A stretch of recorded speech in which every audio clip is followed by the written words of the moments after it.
우리 하나님 말씀 고린도전서 2장 보겠습니다. 고린도전서 2장 13절에서 16절까지 우리 한 목소리로 같이 봉독하겠습니다. 고린도전서 2장 13절에서 16절입니다. 우리가 이것을 말하거니와 사람의 지혜에 가르친 말로 아니하고 오직 성령에 가르치신 것으로 하니 신령한 일은 신령한 것으로 분별하느니라. 육에 속한 사람은 하나님의 성령의 일을 받지 아니하나니 저희에게는 미련하게 보임이요 또 깨닫지도 못하나니 이런 일은 영적으로라야 분변함이니라. 신령한 자는 모든 것을 판단하나 자기는 아무에게도 판단을 받지 아니하느니라. 누가 주의 마음을 알아서 주를 가르치겠느냐? 그러나 우리가 그리스도의 마음을 가졌느니라. 아멘.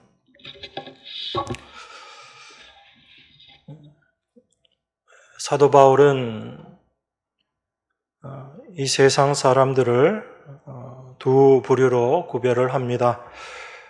그 구별의 기준이 하나님의 영이 있는가 없는가를 가지고 판단을 합니다. 그래서 로마서 8장 9절에서 너희 속에 하나님의 영이 거하시면 육신에 있지 않고 영에 있다 그렇게 말하고 누구든지 그리스도의 영이 없으면 그리스도의 사람이 아니다 이렇게 말합니다. 사도가 우리의 어떤 행위나 우리의 성품을 보고 그리스도의 사람이다 아니다 그렇게 이야기하지 않고 그리스도의 영이 있느냐 하나님의 영이 그 안에 있느냐 그것을 가지고 우리 인간을 구별을 하고 있다라는 것을 우리가 잘 생각해야지 됩니다. 그래서 오늘 본문의 말씀도 신령한 일은 신령한 것으로 분별한다라고 이야기하는 것도 우리 안에 성령이 있기 때문에 신령한 것을 분별할 수 있다라는 그 의미의 말씀이고 그것을 더 분명하게 우리에게 이야기해 주는 것이 2장 12절에 있는 우리가 세상의 영을 받지 아니하고 오직 하나님께로 온 영을 받았으니 이는 우리로 하여금 하나님께서 우리에게 은혜로 주신 것들을 알게 하려 하심이라 이렇게 이야기하고 있습니다. 그러니까 하나님의 영이 없으면 무엇이 하나님의 은혜인지도 알 수 없다라는 것이 사도가 이야기하고 있는 그 말씀의 의미입니다. 우리는 굳이 하나님의 영이 없더라도 무엇이 은혜인지 알 수 있다라고 생각을 하죠. 그런데 그러한 생각들이 사도의 말씀을 통해서 보면 결코 올바른 것이 아니다라는 것을 우리가 생각해야지 되는 것입니다. 우리는 일반적으로 우리에게 유익되고 우리에게 좋은 것들을 하나님이 우리에게 은혜 베푸신 것이다 그렇게 생각합니다.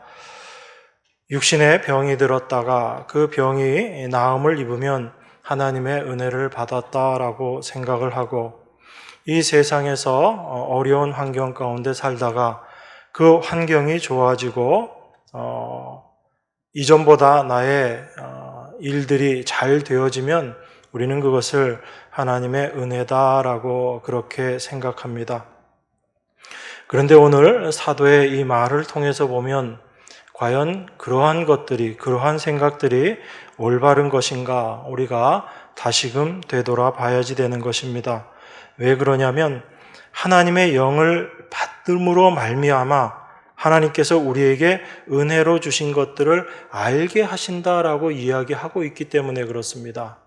그러면 하나님의 영이 없더라도 우리가 일반적으로 생각하는 하나님의 은혜라는 것과 하나님의 영이 임했을 때 알게 되는 하나님의 은혜다라는 것은 같을 수가 없다라는 것을 우리가 먼저 생각해야지 되는 것입니다.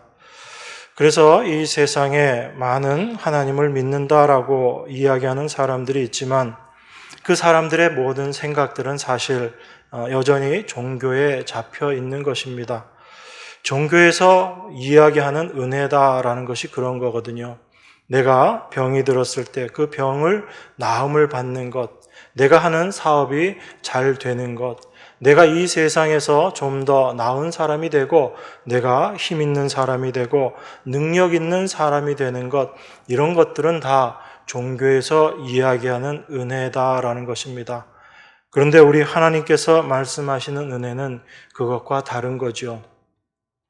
참된 하나님의 은혜를 아는 사람들은 내가 병이 들었을 때 이 병을 통해서 내 육신의 연약함을 깨닫게 되고 하나님을 의지하게 되었으므로 말미암아 내가 병든 것이 하나님의 은혜다라고 이렇게 이야기하는 것입니다. 이것이 성령이 임한 사람들이 알게 되는 참된 하나님의 은혜인 것이죠. 그래서 14절에서 이렇게 이야기하는 것입니다. 육에 속한 사람은 하나님의 성령의 일을 받지 아니하나니 저희에게는 미련하게 보이며 또 깨닫지도 못하나니 이런 일은 영적으로라야 분변함이다 라고 이야기하는 겁니다. 성령이 임하지 않은 사람들은 도무지 하나님의 은혜가 은혜로 보이지 않는다라는 거예요. 그건 오히려 미련하게 보이고 그 하나님의 은혜가 무엇인지도 깨닫지 못하는 것, 이것이 바로 육에 속한 사람의 모습, 성령이 임하지 못한 사람의 모습이다라는 것입니다. 그래서 하나님의 백성들은 은혜를 이야기할 때도 세상이 이야기하는 은혜를 이야기하지 않고 세상이 추구하는 것을 추구하지 않고 하나님께서 나의 삶 가운데 어떠한 어려움과 고통을 허락하신다 할지라도 그 환경들을 통해서 내가 하나님을 더욱더 알아가고 하나님께로 더 나아가게 된다. 그것을 참된 은혜로 받아들이게 되는 것입니다. 그래서 병이 들어도 하나님의 은혜인 것이고 그 병에서 나음을 입어도 하나님의 은혜다라고 우리가 고백할 수 있는 것입니다. 그런데 세상의 종교는 그렇지 못하죠. 병이 들지 않는 것이 은혜이고 세상에서 성공하는 것이 은혜이고 내 가족들이 하는 일들이 다 잘 되는 것이 은혜다라고 생각하는 것이 세상의 모습인 것입니다. 그래서 사도는 이 세상에 있는 모든 사람을 단 두 부류로, 그 기준은 하나님의 영이 그 안에 있는가 없는가라는 것으로 사람을 구별하고 있다라는 것을 우리가 생각해야지 됩니다. 그래서 우리가 이 사도의 말을 대할 때마다 우리가 분명히 알아야지 되는 것이 있습니다. 우리가 이런 육의 사람, 세상에 속한 사람, 영이 없는 하나님 앞에 죄인된 그런 모습으로 살고 있었던 우리가 하나님의 사람, 참된 성령이 우리 안에 거하시는 하나님의 백성 된 것이 우리의 힘과 노력으로 된 것인가라는 것을 우리는 늘 생각해야지 됩니다. 우리는 하나님의 은혜로 우리가 하나님 백성 되었다고 이야기합니다. 그런데 그 하나님의 은혜가 무엇인지 올바로 알지 못하고 깊이 알지 못함으로 말미암아 그 하나님의 은혜를 이야기하면서도 여전히 인간의 행위, 인간의 행함에서 우리가 벗어나지 못하는 것입니다. 우리가 하나님 백성 된 것이 우리의 행함과 우리의 어떤 노력과도 상관없이 예수 그리스도께서 십자가에 달려 죽으시고 부활하심으로 말미암아 우리가 하나님의 원수에서 하나님 백성으로 참된 하나님의 영이 거하시는 하나님의 사람으로 된 것임을 우리가 생각해야지 됩니다. 바로 우리가 하나님의 은혜로 우리의 어떤 행함과 우리의 노력과 상관없이 하나님께서 우리에게 행하신 그 일로 말미암아 우리가 하나님 백성 되었다라는 것을 우리가 올바로 안다면, 참 그 은혜를 안다면 우리가 무엇을 해서 하나님 백성으로 계속 남아있게 되는 것이 아니라 하나님께서 우리 안에서 일하시는 일하심으로 말미암아 여전히 하나님의 백성으로 우리가 살게 되는 것이다라는 것을 먼저 생각해야지 됩니다. 그래서 우리가 사도 바울의 이 말씀들을 통해서 사도가 왜 육에 속한 사람들의 모습을 지금 이야기하고 있는가라는 것을 우리가 다시금 돌아봐야지 되는 거죠.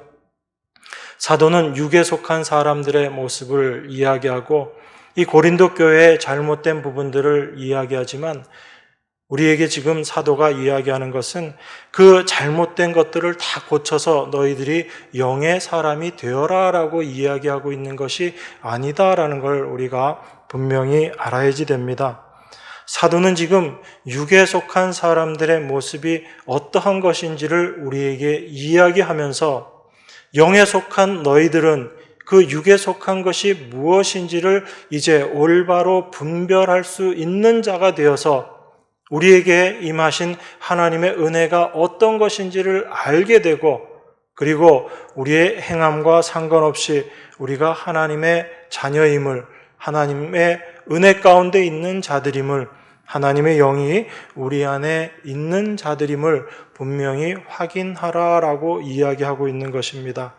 그래서 성령이 임하지 않으면 하나님께서 우리에게 은혜로 주신 것이 무엇인지를 알 수 없다라고 이야기하는 것이고, 성령이 임하심으로 말미암아 하나님께서 무엇이 육인지 무엇이 영인지를 분별할 수 있는 그 분별함을 우리에게 깨닫게 해 주시는 것이다 라고 그렇게 이야기하는 것입니다.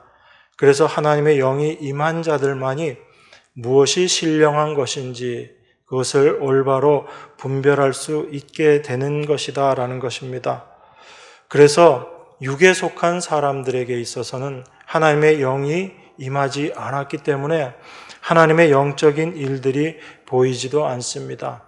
그 보이지도 않는 하나님의 일하심을 알 수 없기 때문에 항상 인간의 행함이 먼저 나타날 수밖에 없고 그 인간의 행함을 중심으로 모든 것들을 판단할 수밖에 없는 것이죠.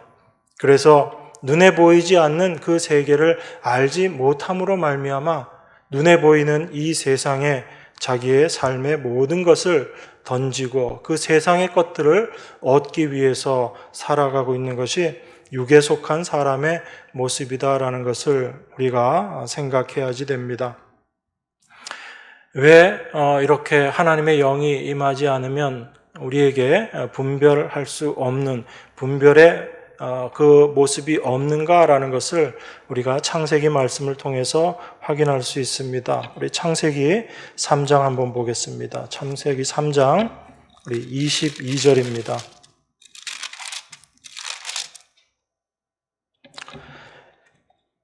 창세기 3장 22절에서 24절까지 우리 제가 봉독하겠습니다. 창세기 3장 22절입니다. 여호와 하나님이 가라사대 보라 이 사람이 선악을 아는 일에 우리 중 하나같이 되었으니 그가 그 손을 들어 생명나무 실과도 따먹고 영생할까 하노라 하시고 여호와 하나님이 에덴 동산에서 그 사람을 내어보내어 그의 근본된 토지를 갈게 하시니라. 이같이 하나님이 그 사람을 쫓아내시고 에덴 동산 동편에 그룹들과 두루 도는 화염검을 두어 생명나무의 길을 지키게 하시니라. 인간이 범죄하고 난 이후에 하나님께서 여자의 후손으로 말미암아 인간을 구원하실 것이다 라는 것을 말씀하시고 이어서 그 아담과 하와를 에덴 동산에서 쫓아내실 때 하신 말씀이 오늘 3장 22절의 이 말씀입니다. 여기에서 보면 이렇게 말씀하십니다. 여호와 하나님이 가라사대 보라 이 사람이 선악을 아는 일에 우리 중 하나같이 되었으니 그가 손을 들어 생명나무 실과도 따먹고 영생할까 하노라 하시고 이렇게 이야기하십니다. 여기서 하나님이 인간에게 타락한 인간에게 하는 평가가 이겁니다. 이 사람이 선악을 아는 일에 우리 중 하나같이 되었다라고 이렇게 이야기합니다. 그러면 이 사람이 선악을 아는 일에 하나님과 같이 되었다라는 이야기인데 이 말의 의미를 여러분들이 올바로 이해하셔야지 됩니다.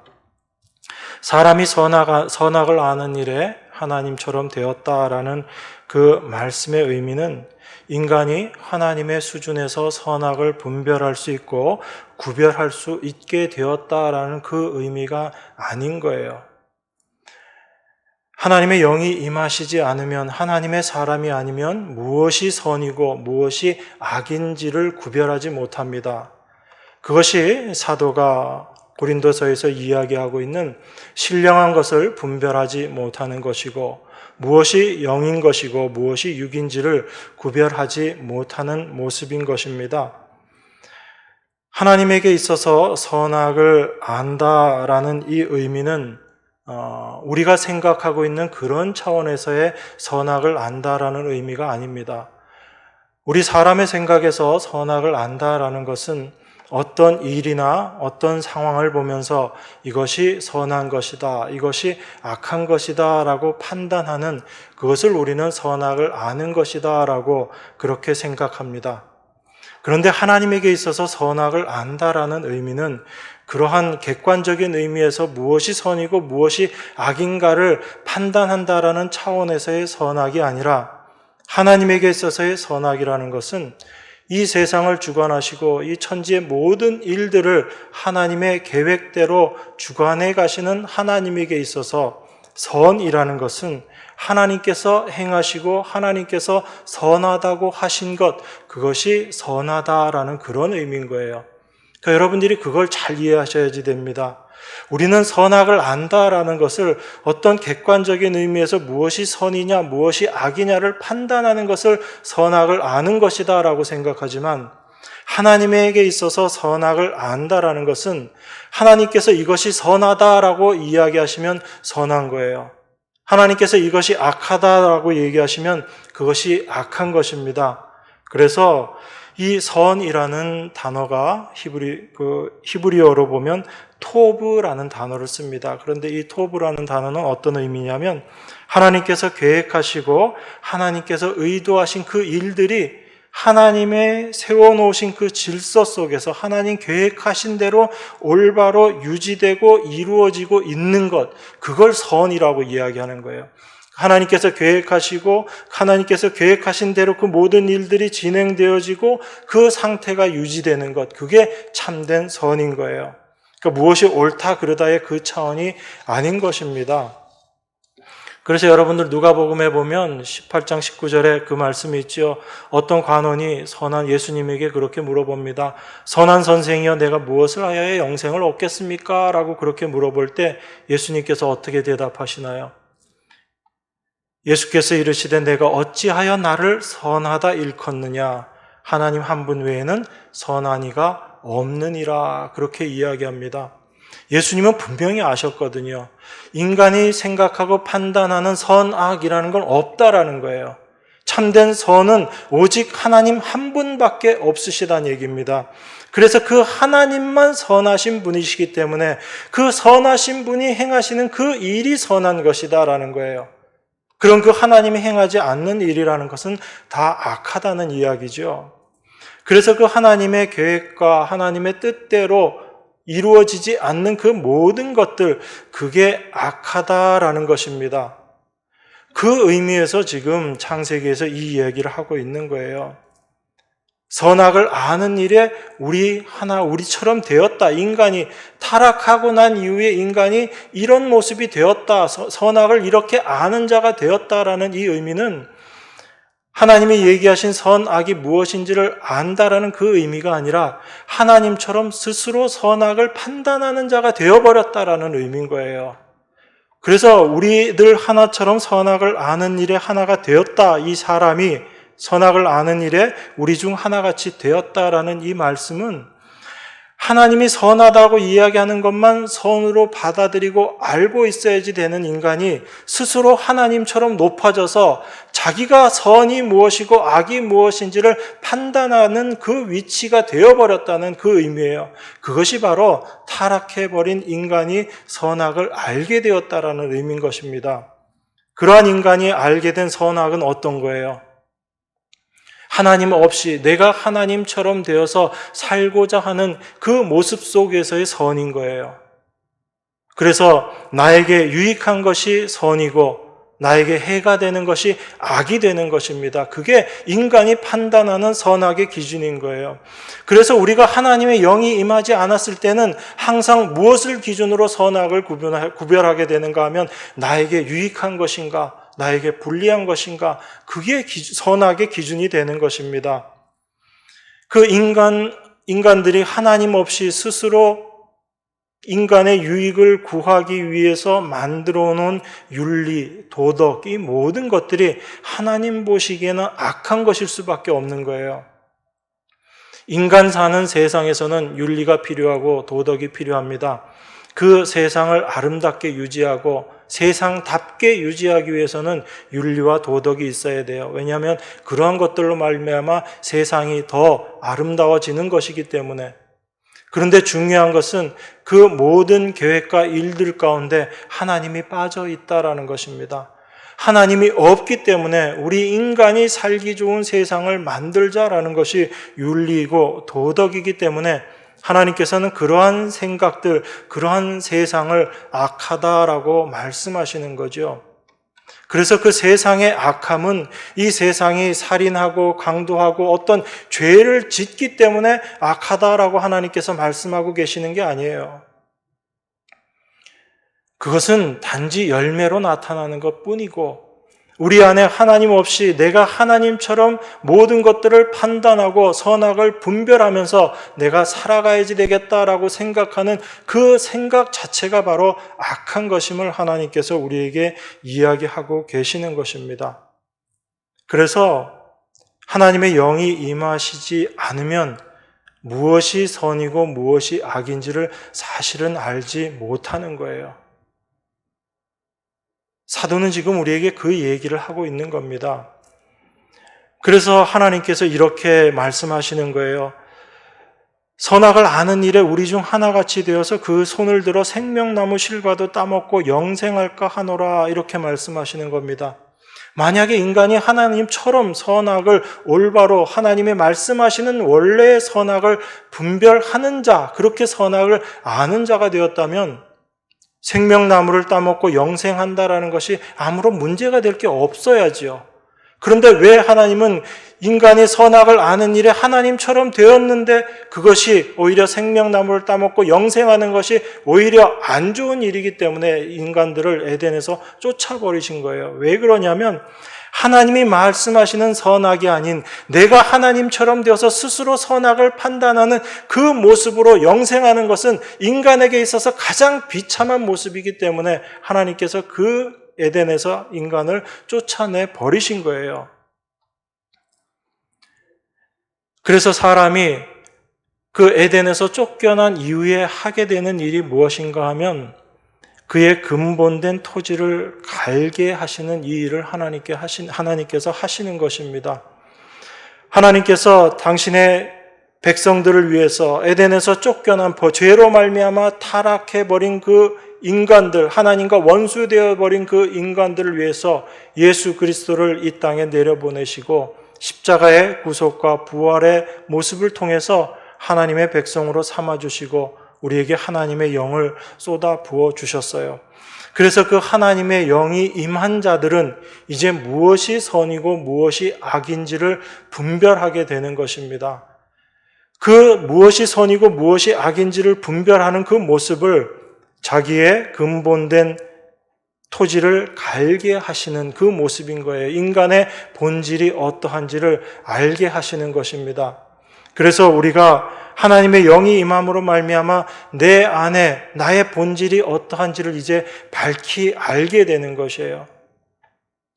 그전에는 내 안에 어떠한 것이 있었는지도 알지 못하고 그저 나의 만족과 나의 유익을 위해서 살아가고 있었는데 하나님의 영이 임함으로 말미암아 그렇게 살아가고 있는 것이 죄의 모습이라는 것을 알게 되고 또한 내 안에 하나님의 뜻에 거부하고 있는 하나님의 뜻을 거스르는 참된 죄가 있다라는 것을 알게 됨으로 말미암아 인간의 모습이 어떠한지를 점점 깊이 있게 깨달아가는 거죠. 그게 바로 그의 근본된 토지를 가는 그 모습이에요. 인간이 바로 흙의 모습이구나, 내가 먼지이구나, 내가 티끌이구나라는 것을 점점 알아가는 모습인 것입니다. 그런데 그렇게 선악을 이제 하나님의 영으로 말미암아 선악을 분별하게 되었지만 하나님의 영의 사람들이 분명하게 알게 되는 것이 있습니다. 그게 뭐냐면 내 힘으로 그 하나님의 선을 지켜낼 수가 없구나라는 것을 또한 알게 되는 것입니다. 그게 사도가 이야기했던 오라 나는 공고한 사람이로다라는 그 사도의 고백인 것이죠. 그래서 우리가 하나님의 영이 임하지 않으면 절대로 하나님의 뜻이 무엇인지, 그리고 하나님의 사람으로서 이 세상을 살아가야지 되는 것이 어떤 모습인지를 우리가 알지 못하고 깨닫지 못하는 것입니다. 그래서 사도가 우리에게 이렇게 무엇이 영인지, 무엇이 육에 속한 것인지를 알게 되는 것, 이것이 바로 성령의 은혜로 말미암아 우리가 깨닫게 되는 것이다라는 것을 우리에게 이야기하고 있는 거죠. 그래서 사도가 영과 육을 구별하고 있는 이것은 영의 사람은 영적인 일을 해야지 되고, 그리고 육에 속한 사람은 육적인 일만을 행해야지 된다. 그런 차원에서 우리가 이런 육적인 일들을 다 버리고 영적인 일을 행해서 영의 사람이 되자, 이런 차원에서 이야기하고 있는 게 아니다라는 것입니다. 여러분, 고린도 교회는 그리스도의 교회, 하나님의 부르심을 받은 자들이다라고 사도가 이야기합니다. 주 안에서 거룩하여지고 성도라 부르심을 입은 자들이다라고 고린도 교회 성도들에 대해서 이야기합니다. 그들에겐 분명히 하나님의 영이 임해 있기 때문에 하나님의 사람들인 거죠. 그런데 그 하나님의 사람들인, 하나님의 거룩하신 부르심을 받은 고린도 교회 안에 어떤 모습들이 나타나느냐 하면 이 육에 속한 사람들의 모습들이 계속 드러나고 있다는 거예요. 분쟁을 짓고 서로 파당을 짓고 서로 다투고, 그런 모습들이 계속 드러나는 것입니다. 내 육신의 것들을 자랑하기 위해서 내가 잘났고 너가 잘났고, 이런 그 다툼들이 일어나고 있는 그 고린도 교회의 모습들을 이야기하면서 사도는 너희들이 영의 사람이니까 그런 것들을 다 행하지 않고 이제 그런 것들을 버려라, 이 말을 우리에게 하고 있는 것이 아니라 그 고린도 교회의 모습을 우리에게 보여주면서 우리 안에 여전히 고린도 교회와 같은 모습이 있음을 우리에게 지금 말씀하고 있는 것입니다. 고린도 교회의 모습이 이렇다라는 것은 이것이 바로 우리에게도 동일하게 발견되어지는 모습이다라는 것을 여러분들이 이 말씀을 통해서 확인하셔야지 되는 거예요. 나는 영의 사람이기 때문에 이런 것들이 없어야지, 이러한 일을 행하지 않아야지라는 것이 바로 여전히 육에 잡혀있는 사람의 모습이다라는 것입니다. 사도는 지금 여러분들 안에, 내 안에, 영에 속한 사람들 안에 여전히 육의 모습들이 드러나고 있다라는 것을 분명하게 알게 되는 것, 이것 자체가 바로 그 안에 하나님의 영이 있음으로 말미암아 그것을 깨닫게 되고 그것을 분별할 수 있게 되었다라는 것을 이야기하고 있는 거예요. 그래서 그것을 다 버려라라는 그 차원에서의 말이 아니라, 그러한 우리들, 여전히 육의 모습을 드러내고 있는 우리의 모습들을 하나님의 영으로 말미암아 우리가 깨닫게 되었을 때 우리가 어떤 모습으로 나아가야지 되는가를 우리에게 이야기하고 있는 것입니다. 하나님의 영이 임함으로 말미암아 참된 영으로서의 사람이 어떤 모습으로 드러나야지 되는가를 우리에게 이야기하고 있는 거죠. 그래서 내 안에서 발견되고 있는 그 육의 모습들을 보면서 하나님의 은혜가 무엇인지 우리는 다시금 더 깊이 알고 깨달아지는 거죠. 그런데 하나님의 영이 없으면 우리는 여전히 내 힘으로, 내 능력으로 하나님의 일을 행해야지 되겠다라고 생각할 것이고, 내 힘으로 하나님의 일을 할 수 있다라고 생각하고 열심을 다하고 최선을 다할 것입니다. 그런데 그것이 오히려 사도가 이야기하는 육의 모습임을 우리에게 이야기하고 있는 거죠. 그것이 분별되어지는 것, 그것이 참으로 하나님의 영이 임한 사람이기 때문에 그것이 분별되어진다라는 것이 사도가 우리에게 하고 싶은 이야기인 것입니다. 제가 서두에 말씀드렸잖아요. 하나님의 영이 임하지 않으면 하나님의 일을 보면서 미련하게 보고 또한 그 일을 깨닫지도 못한다라고 이야기했습니다. 하나님의 영이 임하시지 않으면 하나님의 영으로 말미암아 되어지는 일들을 미련하게 보고 참으로 그것을 올바로 알지도 못하는 것입니다. 그것이 우리 인간들의 모습이거든요. 여러분, 우리 잘 아시는 로마서 한번 보겠습니다. 로마서 7장 21절.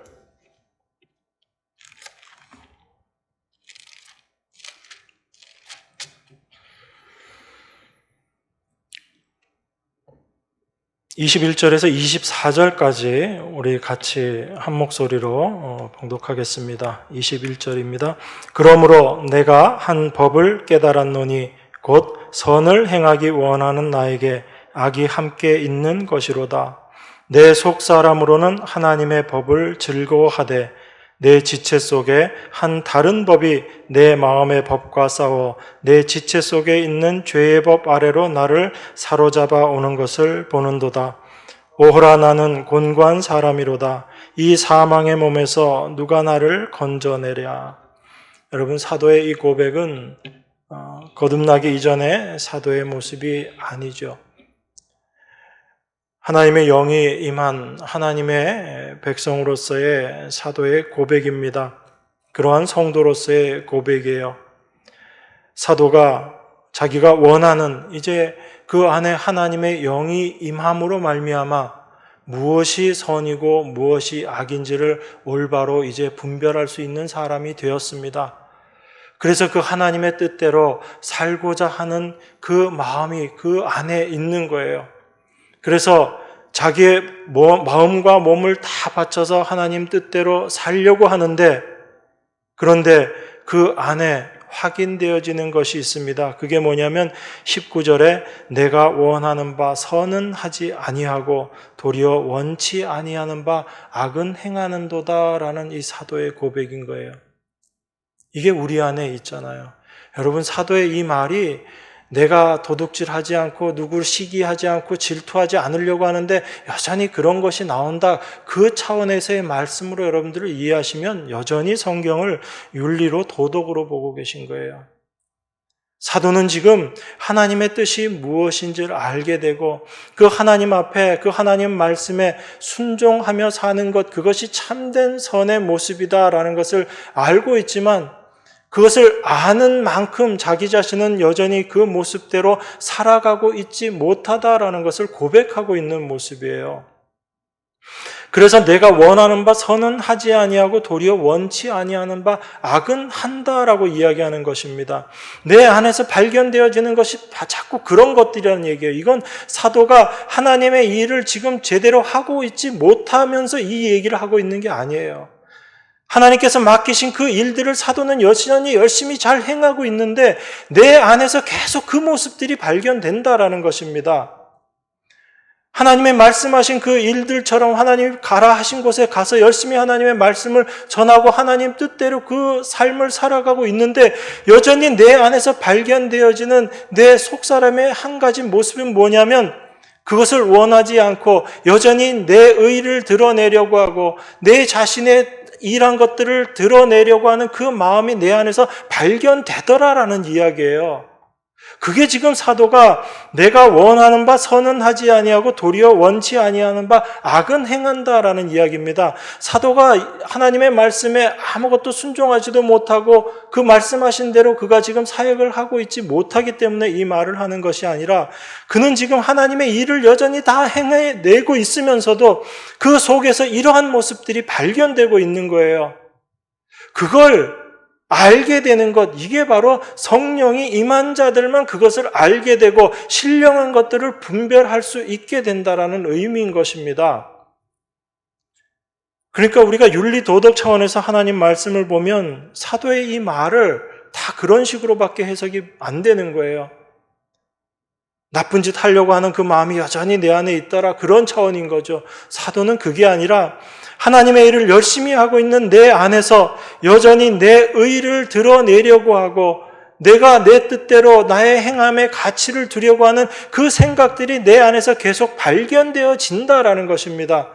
그걸 알게 되었을 때 사도가 만일 내가 원치 아니하는 그것을 하면 이를 행하는 자가 내가 아니요 내 속에 거하는 죄다라는 것을 알게 되는 거죠.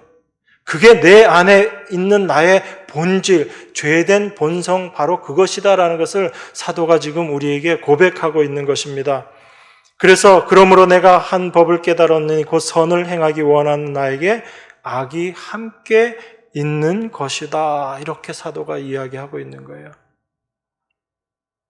이게 고린도에서에서 육에 속한 모습을 통해서 그 육에 속한 모습을 분별하고 깨달을 수 있는 그 신령한 것으로 알 수 있는 하나님의 영이 임한 백성들의 삶의 고백인 거예요. 사도는 지금 그 고백을 하고 있는 것입니다.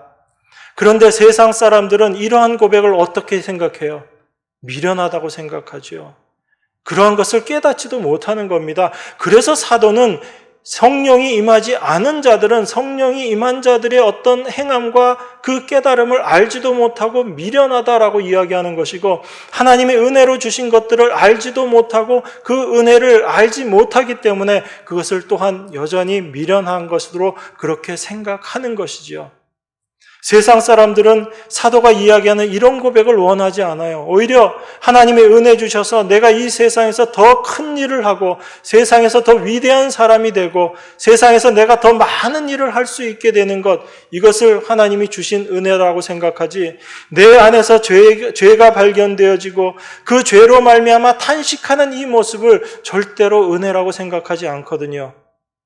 그런데 하나님의 영이 임한 사람들은 그것이 참된 은혜임을 알게 되는 거예요. 내 안에 있는 나의 본질의 모습이 어떠한지를 깨달으로 말미암아 나를 의지하지 않고 하나님만 의지하는 자로 내가 점점 변화해져 가는 것, 이것이 참된 은혜이구나라는 것을 알게 되므로 하나님 앞에 내 죄가 발견되는데도 여전히 하나님 앞에 감사할 수 있는 거죠. 세상 사람들이 보기에는 미련하고 참 보잘것없는 그 모습이지만 하나님의 백성들은 그것만큼 귀하고 은혜로운 것이 없다라는 것입니다. 그래서 22절에서 사도가 이렇게 이야기합니다. 내 속사람으로는 하나님의 법을 즐거워하되 내 지체 속에서 한 다른 법이 내 마음의 법과 싸워 내 지체 속에 있는 죄의 법 아래로 나를 사로잡아 오는 것을 보는도다. 오호라 나는 곤고한 사람이로다. 이 사망의 몸에서 누가 나를 건져내랴. 이렇게 탄식하는 거죠. 사도는 무엇이 선이고 무엇이 악인지를 알지만 이제 그 선을 행할 능력이 자기에게 없음을 지금 고백하고 있는 거예요. 그러니까 하나님의 영이 임하게 되면 무엇이 선이고 무엇이 악인지를 올바로 알게 되고, 그리고 또 하나 더 알게 되는 게 뭐냐면 그 하나님이 원하시는 참된 선이 무엇인지를 알지만 나에게는 그 선을 행할 수 있는 능력이 없다라는 것을 알게 되는 거예요. 그런데 그 하나님의 영이 임하시지 않으면 무엇이 선인지 무엇이 악인지도 분별하지 못하고 나는 여전히 하나님의 선을 행할 수 있다라고 생각하고 내가 행한 것으로 내 의를 삼는 자기 의의 모습으로 나아가는 거죠. 하나님의 의가 아닌 자기 의를 세우는 모습으로 나아가게 된다라는 것입니다. 이것이 하나님의 영이 임하지 않은 자의 모습인 거예요.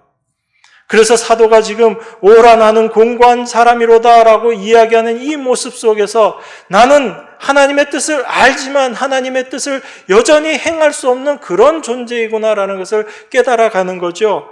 그러한 자기 자신의 모습을 사도는 어떤 모습으로 고백하냐면 이 사망의 몸에서 누가 나를 건져내랴라고 이렇게 이야기하고 있는 것입니다. 여러분, 사망의 몸이 어떤 거예요? 이 사망의 몸이라는 것은 그냥 사도가 내 몸이 죽을 몸이다라는 것을 이야기하는 것이 아니라 이때 당시에 로마에서 행해졌던 형벌과 견주어서 이야기하고 있는 거예요. 어떤 사람에게 그 사람이 큰 죄를 지어서 사망의 형이 언도되었을 때, 선고되었을 때 그 사람을 그냥 죽이는 것이 아니라 가장 비참한 모습으로 죽이는 모습이 이 사망의 몸이라는 형벌이거든요. 죽은 사람의 시체와 그 사망 언도, 선고를 받은 사람을 같이 묶어 놓는 거예요. 그래서 살아있으면서도 자기 자신의 죽음을 점점 깨달아가고 죽음의 냄새를 맡으면서 자기 자신도 죽어가고 있는 모습, 이게 지금 사도가 이야기하고 있는 사망의 몸이라는 거거든요.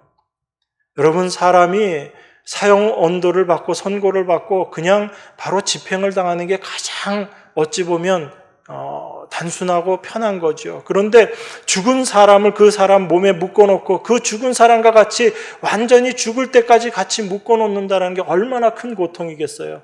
그 죽음의 냄새를 맡으면서 내 자신도 이 모습이 되는 것이구나라는 것을 계속 생각하면서 그 형벌을 받고 있다는 것이 얼마나 큰 고통이겠습니까? 사도는 지금 자기 자신의 모습을 그렇게 이야기하고 있는 거예요. 무엇이 선인지 무엇이 악인지도 알고 하나님의 뜻을 내가 이제는 알게 되었는데 그 하나님의 뜻대로 살아가지 못하고 여전히 내 안에서는 내 의를 드러내고자 하는 그 모습이 드러나고 나타난다라는 것을 사도가 지금 고백하고 있는 것입니다. 그 고백 속에서 사도가 오호라 나는 곤고한 사람이도다라는 이 탄식을 우리에게 하고 있는 겁니다. 나는 아무것도 할 수 없는 그러한 존재구나라고 자기의 무능을 고백하는 거죠. 누가 이 사망의 몸에서 누가 나를 건져내랴, 이것이 우리들의 참된 고백이 되어야지 되는 것입니다. 그렇게 내 자신의 모습이 어떠한지를 알게 되었을 때 우리 안에 하나님의 영으로 말미암아 분명히 확인되어지는 것이 있습니다. 그것이 뭐냐면 우리 주 예수 그리스도로 말미암아 하나님께 감사하리로다라는 이 감사의 고백이 나오는 거예요. 여러분, 사도가 지금 나는 아무것도 할 수 없는 그런 죄의 몸입니다. 이 사망의 몸에서 누가 나를 건져내겠습니까? 라는 이 탄식 가운데 사도가 감사의 고백을 하고 있는 거예요. 우리 주 예수 그리스도로 말미암아 하나님께 감사하리로다.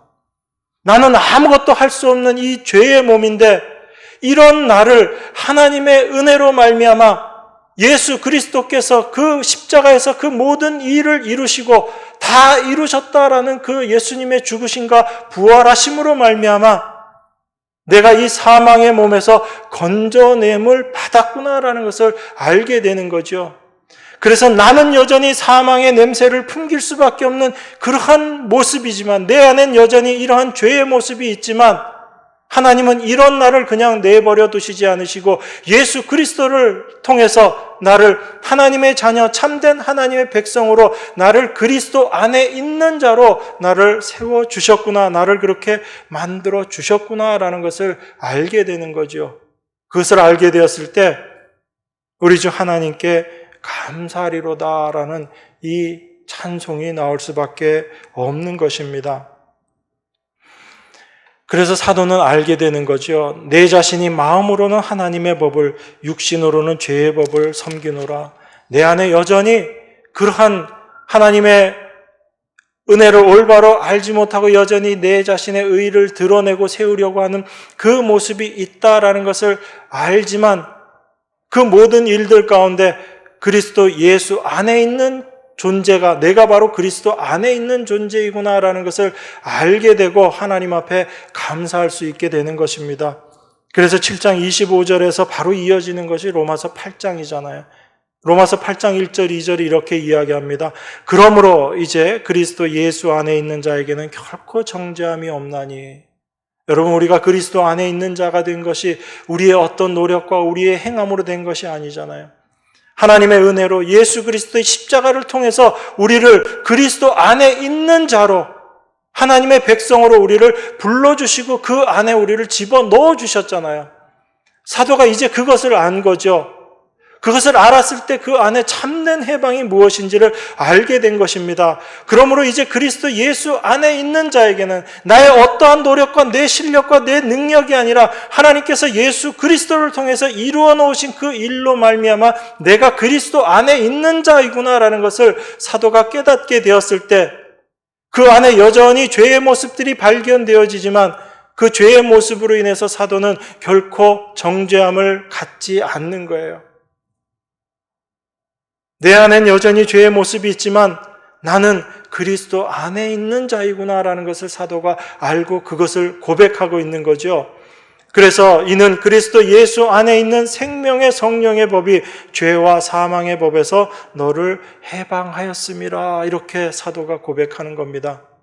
사도의 어떤 행위, 어떤 노력이 아니라 하나님께서 당신의 아들 예수 그리스도를 통해서 이루어 놓으신 그 일로 말미암아, 하나님의 은혜로 말미암아 이제 우리는 어떠한 정죄함도 없고 생명의 성령의 법 안에 있는 그리스도 안에 있는 자로 우리가 존재하게 되었다라는 것을 사도가 고백하는 것입니다.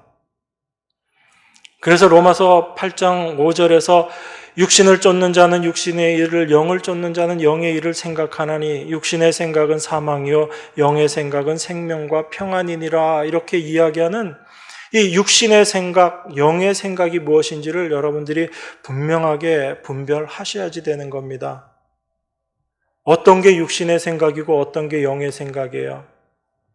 육신의 생각이라는 건요, 죄 지어야지, 나쁜 일 해야지, 그런 게 육신의 생각이 아니라는 거예요. 하나님 없이 내가 무언가를 할 수 있고 내가 나의 의를 드러내려고 하는 것, 그게 바로 육신의 생각이라는 것입니다. 그것이 하나님을 올바로 깨닫지 못하고 인간의 본질이 어떠한지를 깨닫지 못하는 육신의 생각이에요. 그러면 영의 생각이라는 건 어떤 게 영의 생각이겠어요? 내가 하나님을 위해서 열심히 일해야지, 하나님을 위해서 순종해야지 하면서도 여전히 그러한 일, 그러한 순종을 통해서 내 의를 드러내려고 하는 것을 알게 되는 것, 그것을 깨닫게 되는 것, 그게 영의 생각인 거예요.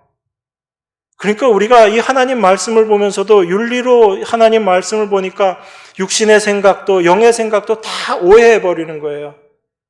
나쁜 짓 하고 잘못된 일 하려는 걸 육신의 생각으로 오해하고 영의 생각은 착한 일 하고 선한 일 하는 걸 영의 생각으로 그렇게 판단하는 거죠.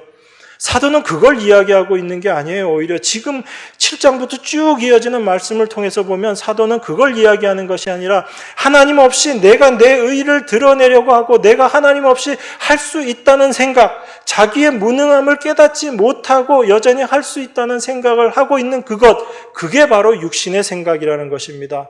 그런데 오호라 나는 공고한 사람이로다, 이 사망의 몸에서 누가 나를 건져내려 하는 이 고백을 하고 예수 그리스도로 말미암아 하나님께 감사하리로다 하는 이것을 알게 되는 것, 이것이 바로 영의 생각이라는 거예요.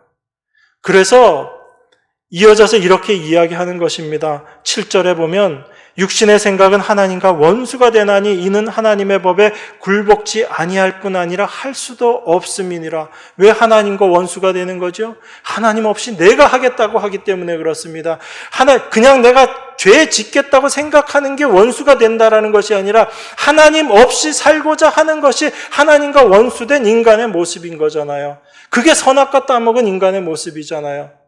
그 선악과 따먹으로 말미암아 인간은 하나님과 원수가 되어버렸죠. 그 하나님과 원수가 된 모습이 하나님 없이 살겠다라고 하는 인간의 그 모습, 스스로 하나님이 되어버린 그 모습, 그것이 바로 하나님과 원수된 모습이잖아요. 그래서 육신의 생각은 하나님과 원수가 된다라고 사도가 이야기하는 겁니다. 하나님의 법에 굴복하지도 않는 거예요. 그리고 굴복할 수도 없다라고 그렇게 이야기합니다. 그래서 육신에 있는 자들은 절대로 하나님을 기쁘시게 할 수 없다라고 이야기하는 거예요. 그런데 하나님의 영이 임하게 되면 우리 안에 어떤 일들이 있게 되는 거예요? 선악을 알게 되고 그 하나님의 말씀 앞에 나는 아무것도 할 수 없는 존재임을 깨닫게 됨으로 말미암아 하나님만을 의지하는 자가 되는 것입니다. 하나님만 바라보는 자가 되는 거예요. 그래서 사도는 딱 한 가지로 이 세상의 모든 사람을 구별하는 거예요. 8장 9절. 만일 너희 속에 하나님의 영이 거하시면 너희가 육신에 있지 아니하고 영에 있나니 누구든지 그리스도의 영이 없으면 그리스도의 사람이 아니라. 이렇게 이야기하는 것입니다. 여러분 안에 영이, 하나님의 영이 계시다면 우리는 그 하나님의 영으로 말미암아 알게 되는 거죠. 내가 그리스도 안에 있는 존재구나. 나의 어떤 행위나 나의 어떤 모습이 중요한 것이 아니라 나는 이미 그리스도 안에 속한 자가 되었구나. 그리스도께서 다 이루신 그 완성의 세계 안에 내가 있는 것이구나. 내가 무엇을 해서 하나님의 사람이 되는 것이 아니고 내가 어떠한 행함으로 말미암아 내가 영의 사람이 되는 것이 아니라 내가 이미 그리스도로 말미암아 영에 속한 자가 되었구나라는 것을 알게 되는 거죠. 그 알므로 말미암아 성도에게는 자유함이 있는 것입니다. 그리고 하나님께 감사가 있는 거죠. 이걸 우리가 이러한 사람을 그리스도인 하나님의 백성, 성도라고 이야기하는 거예요. 그래서 성도된 사람들의 평생의 삶의 모습은요, 성도로서 어떤 대단한 일을 하고 안 하고가 아니라 하나님의 은혜가 무엇인지를 점점 더 깊이 알아가는 자들이 성도인 거예요. 여러분, 하나님의 은혜를 알면 알수록 그 하나님 은혜 앞에서 내가 할 수 있는 것이 아무것도 없다라는 것을 우리가 고백할 수밖에 없잖아요. 제가 자주 말씀드리지만 십자가 앞에 우리가 섰을 때 과연 내가 무엇을 할 수 있다라고 이야기할 것 같아요. 여러분들이 정말 십자가 앞에 서면 내가 할 수 있는 어떤 걸 가지고 그 십자가 앞에 나아가시겠어요? 오직 주님께서 이루어 놓으신 것들만 바라보면서 감사할 수밖에 없는 것이 십자가 앞에 서 있는 우리 인간들의 모습이거든요. 그것을 더 깊이 알아가는 것이 하나님의 은혜를 알아가는 자들인 것입니다. 그래서 그리스도께서 너희 안에 계시면 몸은 죄로 인하여 죽은 것이나 영은 의를 인하여 산 것이니라. 예수를 죽은 자 가운데서 살리신 이의 영이 너희 안에 거하시면 그리스도 예수를 죽은 자 가운데서 살리신 이가 너희 안에 거하시는 그의 영으로 말미암아 너희 죽을 몸도 살리시리라. 이것이 하나님께서 우리에게 주신 약속의 말씀이고 약속일 뿐 아니라 이미 이것을 이루어 놓으신 거예요. 여러분, 이것을 믿음의 눈으로 바라볼 수 있어야지 됩니다. 그것을 알지 못하면 우리는 여전히 하나님의 은혜를 이야기하면서도 하나님의 은혜와 상관없이 여전히 나를 바라보면서 살아갈 수밖에 없는 거예요. 여러분, 사도행전 17장 11절에 보면 베레아 성도들에서 이야기하고 있습니다. 여러분 잘 아시죠? 베레아 성도들이 신사적이라고 이야기합니다. 그 신사적이라는 말의 의미가 뭐예요? 간절한 마음으로 말씀을 받고 이것이 그러한가 하여 날마다 성경을 상고한다라고 이야기했습니다. 믿음은 분명 들음에서 납니다. 우리가 하나님의 말씀을 분명히 들어야지 돼요. 그런데 그 들은 말씀이 정말 성경에서 그러한가라는 것을 여러분들이 늘 관심을 가지고 이 말씀을 찾아보셔야지 되는 거예요. 그렇게 그 말씀을 올바로 분별하고 찾아보는 일을 행해 나갈 때 성령께서 우리 안에서 도와주셔서 참 하나님의 말씀의 의미를 깨닫게 해주시는 거예요. 그게 하나님의 백성들을 인도하시는 하나님의 인도하심이거든요. 그래서 우리는 말씀을 사모하고 말씀을 들어야지 됩니다.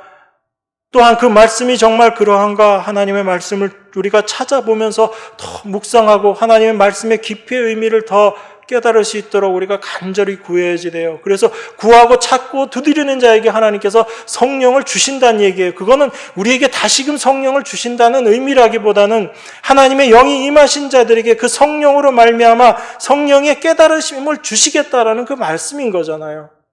그래서 우리가 구해야지 되는 것이고 우리가 찾아야지 되는 것이고 두드리라라는 것입니다.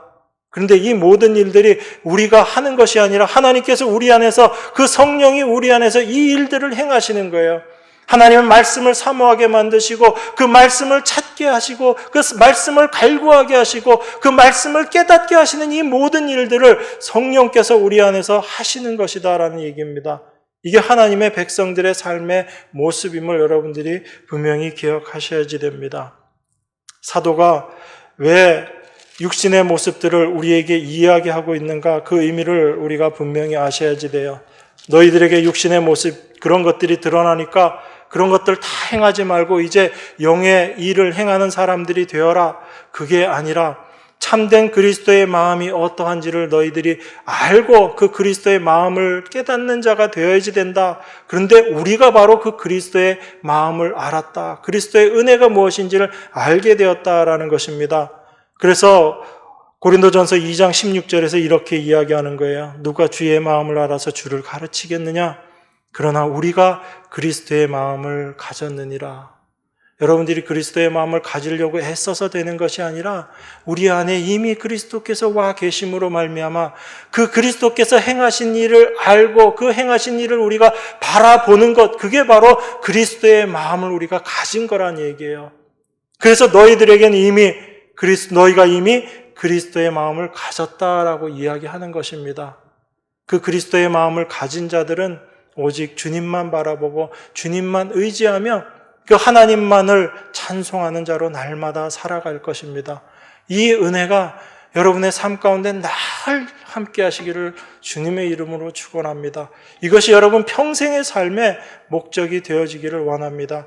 이 하나님의 은혜가 여러분들을 붙잡으시고 그 마지막 날까지 하나님의 뜻대로 이루어내실 줄을 확신한다. 이것이 바로 사도의 고백이었음을 기억하시고 동일한 고백이 여러분과 저에게도 임하기를 주님의 이름으로 축원합니다. 기도하겠습니다. 하나님 아버지 감사합니다. 우리의 모습이 어떠한지 깨닫게 하시고 또한 우리가 하나님 앞에서 어떻게 무능한 존재인지 얼마나 무기력한 자들인지를 알게 하심으로 말미암아 하나님의 은혜가 무엇인지 더 깊이 깨닫게 하시고 그 하나님 은혜 앞에 감사하며 하나님만 의지하는 자로 저희들을 세워주심을 이 시간에도 감사드립니다. 우리의 모습 올바로 깨달았다면 오직 주님께란만 향하고 주님만 의지하는 자로 살아갈 수 있도록 주님 저희들을 붙잡아 주시고 인도하여 주시옵소서. 그것이 저희들 평생의 고백이 되게 하시며 하나님 은혜 앞에 감사하는 성도로서의 삶을 살아가는 저희들 다 될 수 있도록 축복하여 주시옵소서. 십자가에서 모든 일을 다 이루시고 지금 하나님 보좌 우편에서 우리를 위해 간구하고 계시는 예수 그리스도 이름으로 기도드리옵나이다. 아멘.